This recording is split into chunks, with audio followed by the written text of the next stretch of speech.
이제 우리 예수님께서 예루살렘 성으로 들어가시기 위해서 올라가시는 장면이 나오는데요.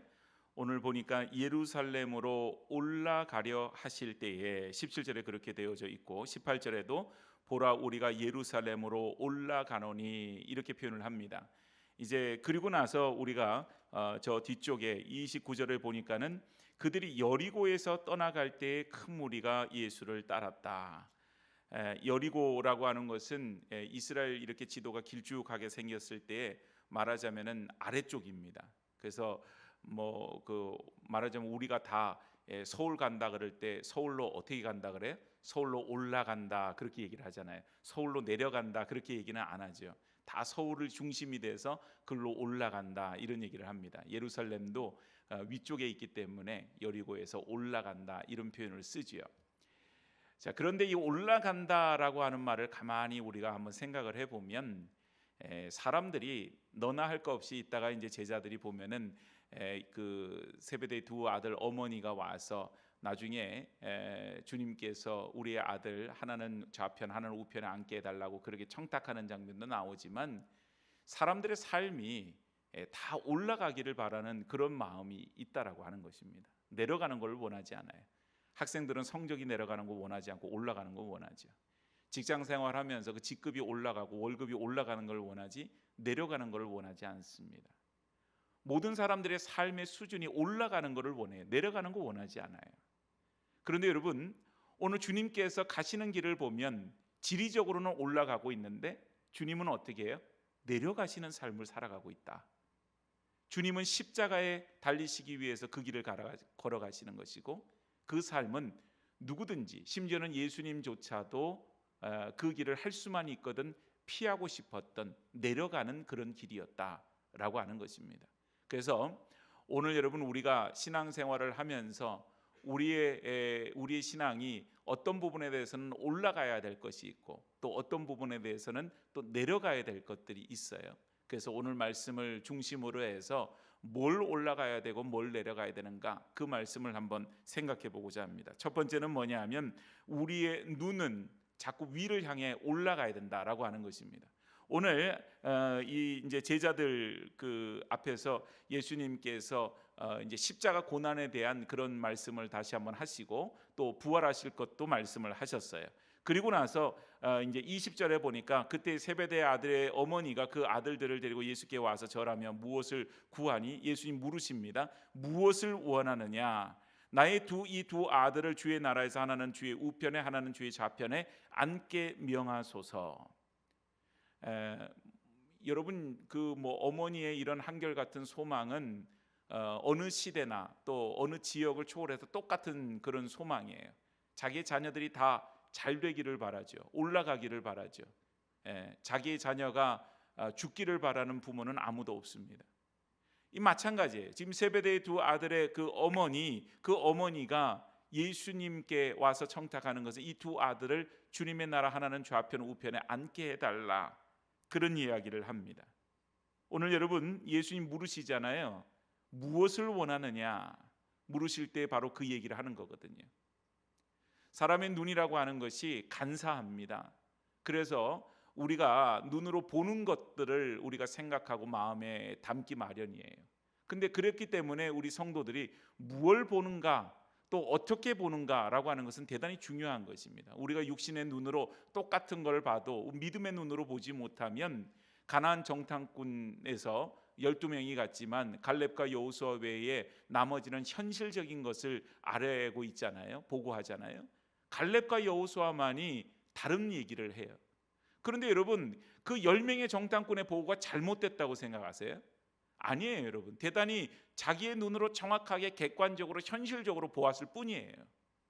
그러니까 자기의 눈이 지극히 객관적이고 현실적이고 그래서 누가 봐도 누구나가 다 그렇게 볼 거야 라고 생각하는 그렇게 보는 눈은 성경 속에서 별로 그렇게 인정을 받거나 칭찬을 받지를 못합니다. 오늘 예수님이 무엇을 원하느냐 물었을 때에 그 대답이 대단히 어떻게 보면 그 가나안 정탐꾼 10명의 정탐꾼처럼 아주 현실적으로 아주 눈앞에 있는 것으로 그렇게 지금 그 세베대의 두 아들의 어머니가 얘기하고 있다는 거죠. 지금 예수님께서는 당연히 왕으로서 들어가시는 것 같아요. 나중에 왕이 되거든 내 아들 하나는 좌편에 우편에 앉게 해주세요. 예. 그렇게 우리가 청탁하는 것 대단히 부자연스러운 일이 아니에요. 자연스러운 일이라고 할 수 있다는 하는 거죠. 그러나 여러분, 예수님 말씀하시잖아요. 너희가 과연 내 잔을 마시려니와 너희가 과연 내 잔을 마실 수 있겠느냐. 또 22절 말씀에도 너희는 너희가 구하는 것을 알지 못하는도다. 너희가 구하는 게 뭔지 아느냐. 지금 그들이 보고 있는 것, 그들이 지금 지향하고 있는 것이 잘못되었음을 얘기해 주고 있는 거죠. 오늘 여러분, 우리가 신앙생활을 하는 사람은요, 무엇이든지 그것을 보는 눈이 달라야 돼요.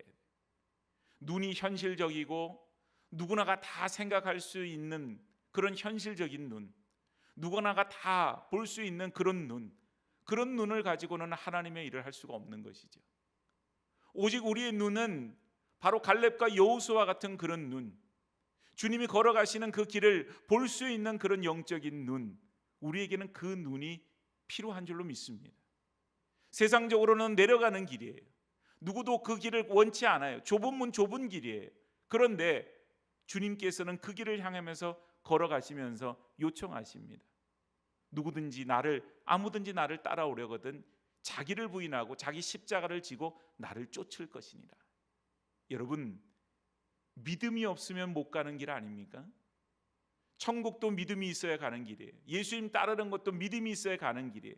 그 말은 우리의 눈이 믿음의 눈으로 모든 것을 봐야만 그 믿음으로 하나님께서 우리의 믿음을 통하여서 일하신다라고 하는 사실입니다. 현실이 어렵고 모든 것이 참 힘들고 어려워요. 여러분, 한국 사회가 대단히 경쟁적인 사회 아닙니까? 그러다 보니까 그 경쟁에서 뒤처지게 되면 그냥 조금 천천히 가는 정도, 조금 낮은 자리에 머무는 정도가 아니라 아예 도태되어 버리는 그런 시대. 그래서 한때는 뭐예요? 그 40대의 정년, 그 명예퇴직. 그래서 그런 것들을 했다 그러는데 요즘은 30대에도 그 명예퇴직을 하도록 이렇게 은행 같은 데에서 명예퇴직 그 연령을 낮췄다고 하는 기사를 읽었어요. 여러분, 얼마나 그게 두려운 일이에요. 뭐 말은 그렇게 하죠. 좀 일찍 그 이른 나이에 퇴직을 해서 제2의 인생을 살도록 길을 열어주는 거다. 그렇게 좋은 얘기를 하지만 실질적으로는 그런 얘기가 아니잖아요. 그게 우리가 다 알죠.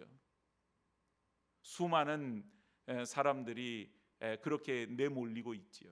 비정규직으로 내몰리고 또 삶의 어려움 속에 내몰리고, 우리 현실을 보면 하나하나 볼 때마다 참 여기에 살아갈 수 있는 길이 있나 싶을 정도로 어렵고 힘이 들어요.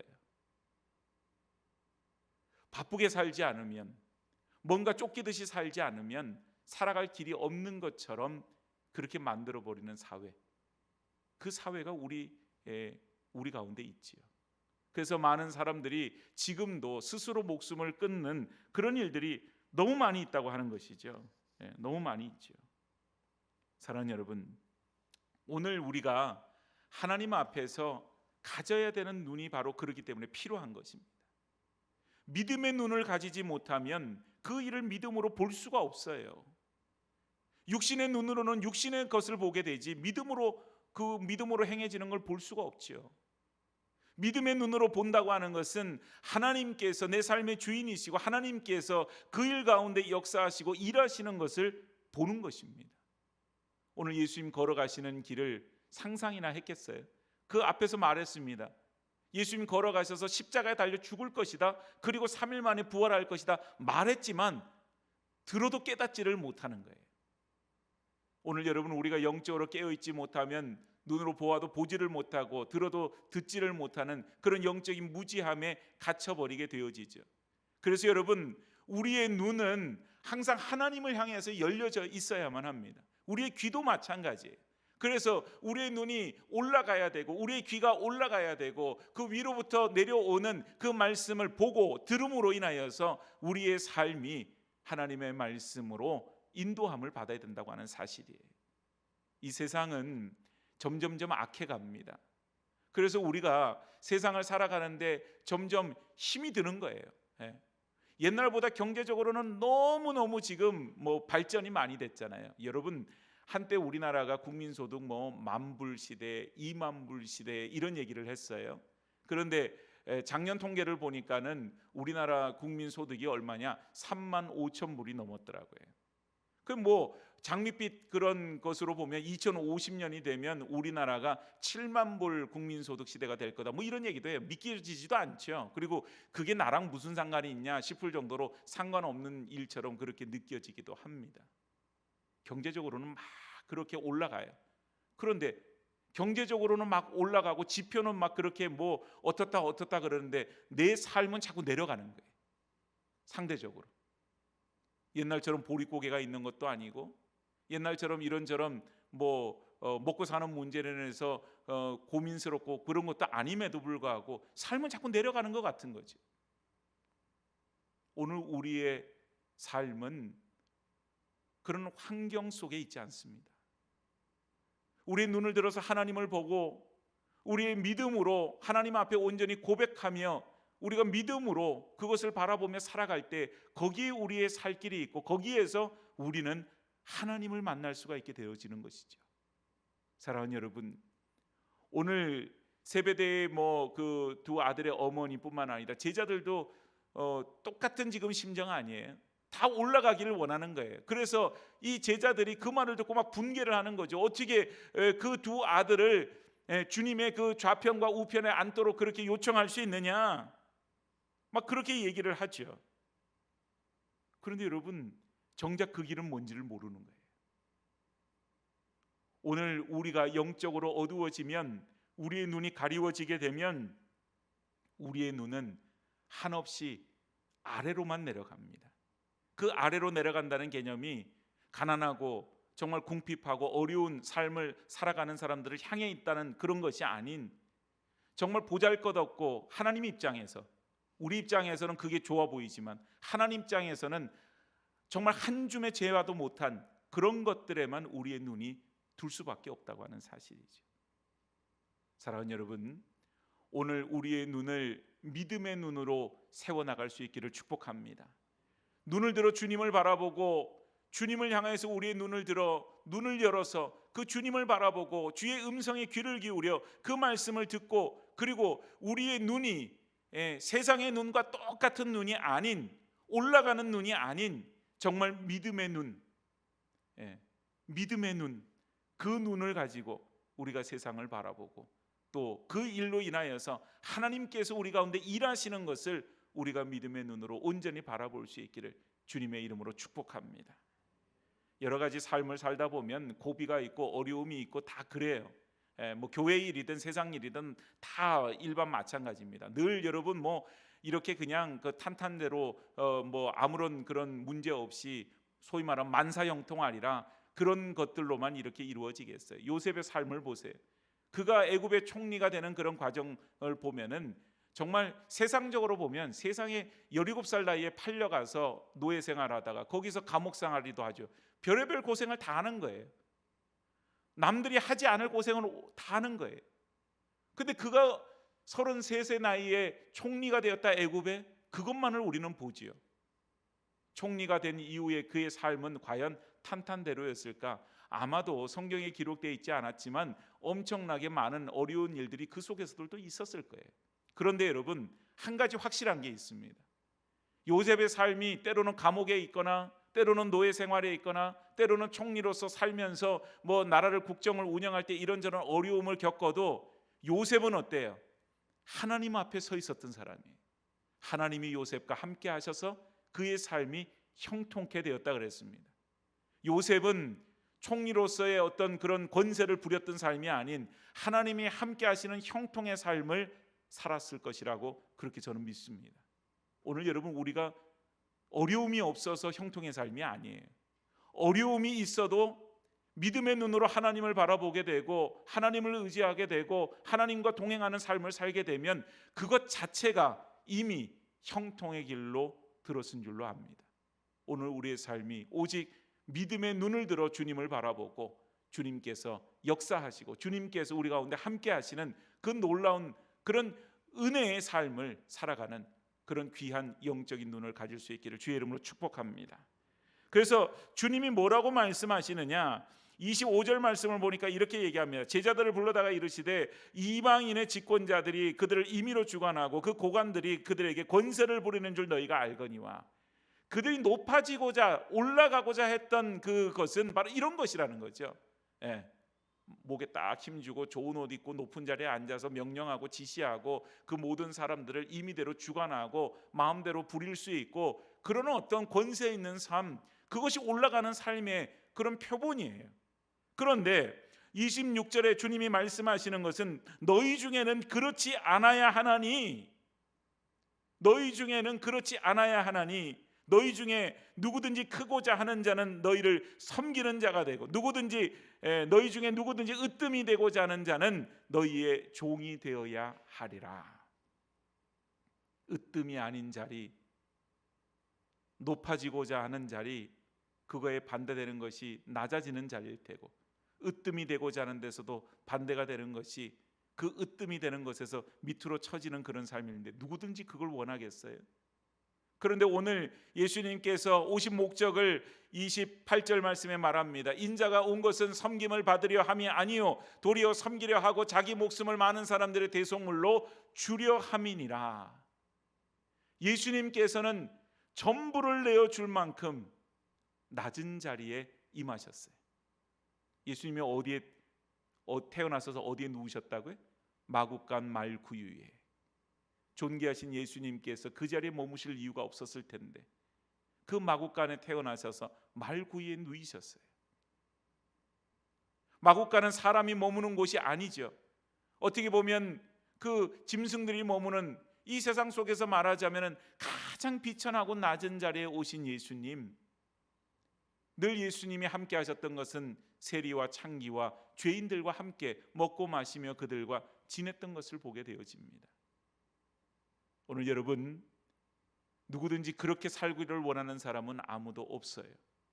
그러나 누구든지 주님을 쫓고자 하고 주님의 제자로서의 삶이 되고자 한다면, 누구든지 으뜸이 되고자 한다면, 크고자 한다면 섬기는 자의 자리에 있어야 함을 분명히 말씀해 주고 있습니다. 무슨 말입니까? 천국에서 어떤 사람이 큰 자냐라고 하는 사실이에요. 오늘 여러분, 우리가 이런 면에서 우리가 가지고 있는 세속적인 욕망을 자꾸 내려놔야만 해요. 높아지고자 하고 올라가고자 하고 좋은 자리에 있기를 원하고 비싸고 값비싼 그 자리에 우리가 놓여지기를 원하는 우리의 인간적인 욕심이 있어요. 우리가 주님을 기억한다면 우리에게 주신 것을 가지고 그것을 우리가 터부시하거나 그럴 이유는 없지만 우리가 정말 주님의 모습을 닮아서 자기의 목숨을 많은 사람의 대속물로 주려 함이니라. 섬기기 위해서 오셨던 예수님, 그 예수님을 본받아 우리의 섬김과 헌신이 하나님 앞에 있어야 할 줄로 믿습니다. 섬김과 헌신은요, 다른 사람이 아니에요. 종이 그렇게 하는 것입니다. 주인이 들어오면 발 씻을 물을 갖다 주고 발을 닦여주고 수건을 갖다 그 발을 닦아주고 음식을 먹을 때에는 그 모든 음식을 서브해주고 그리고 그 주인의 모든 것을 도와주는 그런 자리가 종의 위치예요. 그러나 여러분, 그 종은 어느 무엇 하나 바라는 것이 없지요. 자기의 일을 할 뿐이에요. 오늘 우리가 주의 일을 하면서도 때로는 많은 기대를 할 때가 있죠. 내가 이만큼 했으니 하나님께서 나에게 이만큼의 복을 주시면 좋겠습니다. 내가 하나님 앞에 물질을 이만큼 드렸으니 하나님께서 이만큼의 물질을 나에게 더하여 주시기를 원합니다. 오늘 여러분, 우리의 목적은 그것이 아니잖아요. 하나님이 내 삶을 채우시고 하나님이 내 삶 속에서 은혜를 더하여 주시고 내 삶이 날마다 하나님의 은혜 속에 살아갈 수 있는 것, 그것은 분명히 하나님의 은혜입니다. 은혜는 거래가 아니죠. 소위 기브 앤 테이크가 아니잖아요. 내가 하나님께 이만큼 드렸으니 내가 하나님으로부터 받아야 되겠습니다. 그것은 아니잖아요. 성경 어디에도 그렇게 말하는 구절은 없습니다. 오늘 우리는 종으로서 섬김으로써 우리가 하나님 앞에 할 것은 끝도 없이 하는 거예요. 섬기는 모습으로. 주의 교회를 섬깁니다. 성도를 섬깁니다. 주변에 있는 많은 우리 이웃들을 섬깁니다. 그 섬김으로써 뭘 바라거나 우리가 뭘 기대하지 않습니다. 사람이 왜 낙심하고 실망하고 더군다나 사람에 대해서 그렇게 실망하는가? 기대하면 실망합니다. 이만큼 기대했는데 대부분 그 기대를 채워주지를 못해요. 여러분 식구들도 그 기대를 채워주지 못하는데 누가 그 기대를 채워주겠어요? 심지어는 주님께도 섭섭한 마음이 들죠. 왜? 기대하는 마음이 있었기 때문에. 종은 기대하는 마음이 없어요. 자기 일을 할 뿐이에요. 오늘 여러분, 우리는 하나님 앞에 부름받은 사람들입니다. 하나님의 백성, 주의 제자로서 이 땅을 살아가게 될 때 온전히 주님의 모습 닮아서 그저 그 섬김의 길, 그 길이 우리의 길인 것을 깨달아서 우리가 날마다 살아가면서 최선을 다해서 종으로서 살아가는 거예요. 그러면 여러분, 그 삶은 하나님 앞에 영광이 안 되고 하나님이 우리에게 주실 것이 없을까요? 아니에요. 죽도록 충성하라 그래야 하면 생명의 면류관 우리에게 주신다 약속하셨죠. 우리에게 예비하시고 약속하신 하나님의 그런 보상들이 있지요. 그러나 여러분, 우리가 한 것을 바탕으로 해서 그걸 기대하는 것은 아니에요. 예수님이 그러하셨듯이 섬기기 위해 자꾸 낮아져야만 합니다. 오늘 그런 얘기를 많이 하잖아요. 한국교회가 참 하나님의 은혜로 세계 어떤 교회보다도 단시간 내에 급속하게 성장했다 그래요. 급속하게 성장하면서 수많은 사람들이 정말 예수를 믿고 구원받고 이렇게 단시간 내에 많은 그리스도인들이 이 작은 나라에 이렇게 생겼다. 그 참 역사요, 은혜다, 그런 얘기를 합니다. 그런데 너무나도 빨리 또한 이 쇠퇴와 타락의 길로 걸어가는 것도 너무 빠른 거예요. 부흥의 불길이 빨랐던 것처럼. 그러다 보니 오늘날 교회에서 주의 제자들, 헌신자들, 섬기는 자들은 점점 없어지고 그저 종교적 소비자들만 늘어간다, 이런 지적을 합니다. 그게 무슨 말이에요, 여러분? 소비자는 내가 대가를 치르고 그 서비스를 받는 사람들이에요. 식당에 가서 내가 음식을 시키고 그 돈을 지불하고 그 서비스를 받습니다. 어디 가서 내가 돈을 주고 서비스를 받아요. 그게 소비자예요. 하나님의 교회에 와서 내가 섬기고 내가 어떻게 부족한 부분들을 메꾸고 내가 어떻게 헌신하고 내가 충성하고 그런 거엔 관심이 없고 그저 내가 불편하지 않게 신앙생활하는 교회를 찾는다는 거죠. 그리고는 늘 불평하죠. 이 교회는 왜 이렇게 이게 문제고 저게 문제고. 사랑하는 여러분, 주님이 이 교회에 계셨더라면 뭐라고 말씀하실까? 주님이 이 교회에서 계셨더라면 어떻게 이 교회를 섬기실까? 한번 생각해 보면 분명히 답이 나옵니다. 교회가 지저분하다고 생각하세요? 청소하시면 돼요. 사람들이 뭘 하는데 부족함이 있고 여러 가지 보니까는 어려움이 있더라. 내가 섬기고 내가 봉사하면 돼요. 오늘 섬김의 자리에는 불평이 없습니다. 종의 자리에는 불평이 있을 자리가 없어요. 왜냐하면 자기의 일이기 때문에 그래요. 왜 불평합니까? 내 일이 아니기 때문에 불평하는 거예요. 내 일이 아니면 자꾸 불평하죠. 마땅히 나에게 해줘야 되는데, 여러분 자녀들이 부모에게 그런 불평과 때로는 그런 것들을 할 때가 있잖아요. 엄마에게 아빠에게 이거 안 해줬다고 저거 안 해줬다고. 왜 그렇게 해줘야 됩니까? 부모는 자녀들 문제이기 때문에, 내 자식이기 때문에 그렇게 해줘요. 그러나 여러분 생각해 보면 불평하는 입장에서는 내 일이 아닌 거예요. 이거는 엄마의 일이고 이거는 아빠의 일이라고 생각하는 거죠. 자기가 하려고 하지 않죠. 오늘 우리는 종교적인 소비자가 되어서는 안 돼요. 오직 예수 그리스도의 제자로서 주님을 그 섬기는 마음, 바로 주님이 걸어가셨던 그 길을 향하여서 우리도 걸어가는 주님의 제자의 삶이 되어져야만 합니다. 그게 바로 섬김의 길이라고 하는 사실이에요. 저와 여러분들이 하나님의 교회 속에서 예수님처럼 종으로서 섬기는 주님의 제자, 주님의 백성들이 되어지기를 축복합니다. 자, 보세요, 여러분. 그리고 29절부터 이제 이 장면이 또 이제 새로운 장면이 나오는데, 여리고에서 떠나가는데 큰 무리가 예수님 따랐다 그랬어요. 그 가운데에서 30절에 맹인 두 사람이 예수님 지나간다고 그 소리를 듣고서는 뭐라고 그럽니까? 주여, 우리를 불쌍히 여기소서. 다윗의 자손이여, 불쌍히 여기소서. 무리가 어떻게 반응을 보입니까? 31절에 보니까 무리가 꾸짖어 잠잠하라, 잠잠하라. 자, 고전에 무슨 말씀이 있었어요? 누구든지 으뜸이 되고자 하는 자 섬겨야 된다. 높아지고자 하는 자 종이 되어져야 된다. 섬겨야 된다.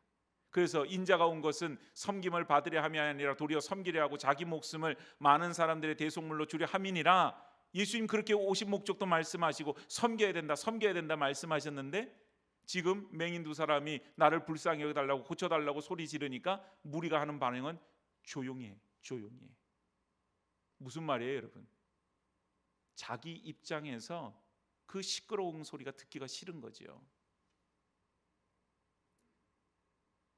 금방 그 말씀을 들었지만 여전히 사람들은 자기중심적이에요. 무리가 꾸짖어 잠잠하라 하되 더욱 소리를 질러 주여, 우리를 불쌍히 여기소서. 다윗의 자손이여, 불쌍히 여기소서. 예수님이 그들에게 묻습니다. 너에게 무엇을 하여 주기를 원하느냐? 이르되 주여, 우리에게 눈뜨기를 원하나이다. 눈뜨기를 원하나이다. 앞에서도 똑같이 물었어요. 무엇을 하여 주기를 원하느냐? 내 아들 하나는 우편에, 하나는 좌편에. 이거하고는 지금 다른 차원이잖아요. 주님, 나는 눈뜨기 원합니다. 평생의 소원이에요. 주님, 내가 눈뜨기 원합니다. 주님은 섬김으로 오신 그 모습처럼 그들을 외면하지 않으십니다. 그리고는 마지막 34절에 예수님께서 불쌍히 여기사 그들의 눈을 만지시니 곧 보게 되어 그들이 예수를 따르니라. 불쌍히 여기셨다. 여러분, 예수님의 눈을 가지게 되면 그게 보이는 거예요. 믿음의 눈은, 영적의 눈, 주님을 바라보지요. 예수님의 눈을 바라보게 되면, 그 눈을 가지게 되면 예수님의 눈으로 사람을 보게 되죠. 모든 환경을 보죠. 예수님의 눈으로 보니까 그들이 불쌍하게 예수님은 보시는 것처럼, 예수님의 눈이 아닌 우리의 인간적인 눈으로 보니까 시끄러운 거죠. 오늘 여러분, 우리가 이럴 때가 참 많아요. 은혜 받는다고 눈물 콧물 다 흘리면서 우리가 은혜 받는다고 그랬지만, 나가자마자 우리가 똑같은 눈으로 볼 때가 많이 있습니다. 주님의 눈, 바로 그 눈은 세상의 눈과는 다른 눈이었어요. 사랑하는 여러분, 오늘 우리의 눈은 어떤 눈으로, 우리의 마음은 어떤 마음으로, 우리의 행동은 어떤 모습으로 하나님 앞에서 살아가고 있나요? 예수님 닮아서 정말 섬김으로, 종으로, 주님의 눈으로 때로는 불쌍히 여길 줄도 알고, 때로는 하나님께서 무엇을 원하시는지 그것을 우리가 바라보면서, 믿음의 눈으로 우리가 바라보면서 우리가 살아가고 있는가? 아니면 지극히 세상적으로 그저 우리가 하나님 앞에 나와서 예배 드리지만 우리의 의무를 다할 뿐이고, 그리고는 종교적인 소비자로 우리가 살아가는 그런 어리석음, 우리가 범하고 있지는 않는지 우리 자신을 한번 돌아봐야 될 줄로 믿습니다. 오늘 이 저녁이 다시 한번 우리의 잃어버렸던 믿음의 눈을 회복하고, 우리의 잃어버렸던 삶의 자세, 종의 삶을 우리가 회복하고, 다시 한번 주님의 눈으로 우리가 바라보며 불쌍히 여기는 그런 긍휼의 마음, 사랑의 그런 마음으로 세상을 바라볼 수 있는 우리 모든 주님의 백성들이 되어지기를 주의 이름으로 축복합니다. 이 시간